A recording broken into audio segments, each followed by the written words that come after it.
मित्रों, एक हास्य जन्म आप लोगों के समक्ष रखना चाहता हूं कि नारी पे ही है।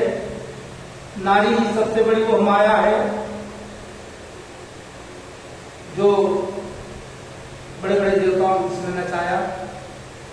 उसी पे एक प्रसंग है कि वो माया है। कल भी मैंने बताने का प्रयास किया था और प्रसंग के अनुसार आज भी यही बताने का प्रयास करूंगा कि यही माया के रूप दुई, एक पैसा एक नार, एक से चाहे बच जाओ तुम, दूसरी डरी है मार। एक से चाहे बच जाओ तुम, दूसरी डरी है मार। एक बार का प्रसंग है भगवान भोलेनाथ की धर्मपत्नी माता पार्वती जी ने कहा कि भोले बाबा, इस पर्वत पर जहां आप रहते हैं, आपका भान घोटते घोटते मैं थक गई हूं। अब मुझसे ये काम नहीं हो। मैं ये चाहती हूं कि बंबई की सैर करूं। भोले बाबा ने कहा, अरे ये आपको किसने मशवरा दिया? अरे कहीं यहाँ सब आते रहते हैं और सब लोग घूमते रहते हैं। कभी आ जाती है लक्ष्मी जी, कभी आ जाए ब्रह्माणी जी। अब वो कहती है, क्या पार्वती जी यहीं आप भोले जी की खिदमत में लगी रहती हो? कहीं बंबई देखो, कहीं कलकत्ता देखो। तब कभी को कहना बड़ा हाथ से उसके कवि को आप लोग सामने हाथ से केंद्र रखना चाहता हूँ। आप लोग ध्यान करो सुने। एक बार श्री गौरा जी के देख बंबई ठाट वैस, शंभू से बोली फेंक दे डमरू झोली। जब माता पार्वती ने ये कहा कि डमरू झोली फेंक दो, तो भोले जी बहुत ही चक्कर में संकट में पड़ गए। उन्होंने समझाते हुए कहा कि पार्वती जी, ये तो आपने मेरे लिए संकट उत्पन्न कर दिया। पार्वती जी ने कहा, क्यों?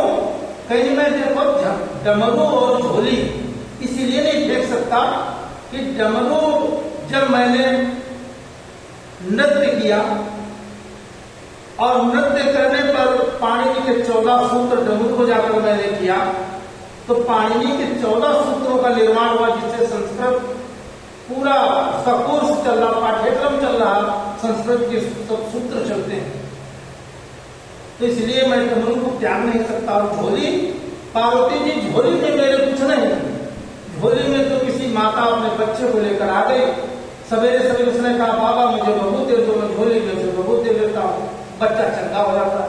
लोक कल्याण की भावना से मैं सारे कार्य कर रहा हूँ और आप कहते हैं छोड़ दीजिए। तब कहना पड़ा कि एक बार श्री गौरा जी के देख बंबई ठाट वैस, शंभू से बोली फेंक दे डमरू झोली। हाँ, फेंक दे डमरू झोली, ऐसा शंभू से बोली। और दूसरी बात भोले जी से विनम्र विनती करते हुए बोली कि जटाजूट कटवा के भोले, मिथुन कटिंग कटवाओ।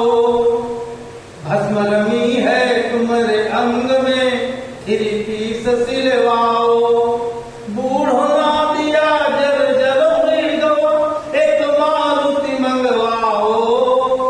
और जब हम लोग मुंबई चले तो पो पो करते हुए आप रास्ता क्लियर करके चले, तब कोई जाने है कि शंकर जी और पार्वती जी जा रहे हैं। तो माता पार्वती को शंकर जी समझाते हुए बोले, देखो सहसा 88,000 तक मैंने तपस्या की, तब जाके मेरे जटाजूट तैयार हुए। ये कोई साधारण जटाजूट नहीं है। अतः पार्वती जी मैं इन्हें कटवा नहीं सकता हूं। और भस्म, ये मैं शमशान घाट पे रहता हूँ, बचपन हमारा है, मुझे कोई किसी चीज की आवश्यकता नहीं है। मैं इच्छा विहीन व्यक्ति हूँ, इसलिए मुझे किसी चीज की आवश्यकता नहीं। मैं संसार में रहता हूँ, जिसमें मिल जाए मैं खा लेता हूँ, और इसलिए मैं अपने विषय वस्तु से हट नहीं सकता। जो मुझे करना होता वही करता हूँ। इसलिए पार्वती जी, मैं आपसे विनम्र निवेदन करता हूँ कि आप मेरे साथ रहें अथवा न रहें, मैं वास्तविक अपने जीवन की वास्तविकता को प्रत्याग नहीं कर सकता। इसलिए मुझे ये कहना पड़ता है कि आपकी इच्छा है कि आप मेरे साथ रहें अथवा न। बोलो शंकर भगवान की जय, बोलो पार्वती मैया की जय।